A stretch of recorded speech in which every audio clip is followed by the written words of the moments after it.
18h30, j'étais déployé de mon bureau pour accueillir un rendez-vous et l'alarme de la cathédrale s'est déclenchée. Nous avons le millier de personnes présentes à l'intérieur ont été évacuées rapidement. Nous avons fait un exercice il y a quelques jours. Voilà, donc tout s'est passé dans le calme. Et 10 minutes après, nous avons vu des flammes sortir du pied de la flèche de la cathédrale. Et voilà, depuis, j'assiste impuissant à cette horreur, en fait, la disparition d'une charpente partie 13e siècle, partie 19e siècle.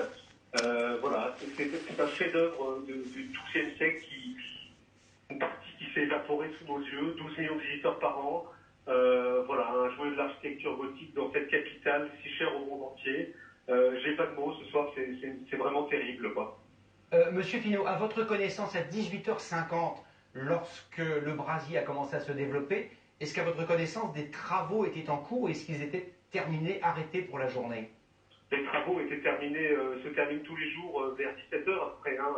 Les techniciens travaillent avec des combinaisons, c'est assez lourd. Ils n'ont pas le droit de travailler plus de 6 heures d'affilée sur le chantier. Donc bien évidemment, le chantier était terminé depuis longtemps. Et je n'ai pas eu connaissance, mais je ne peux pas m'avancer sur la présence d'hommes sur le chantier à ce moment-là.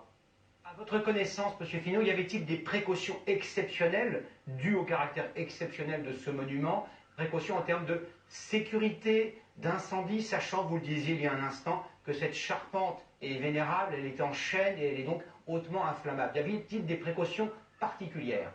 Alors l'État fait extrêmement attention à son patrimoine, il faut quand même le rappeler. Il y avait de très importants travaux qui avaient été menés il y a à peu près 5 ans pour mettre aux dernières normes sécurité incendie l'ensemble du monument. Il y avait des capteurs un peu partout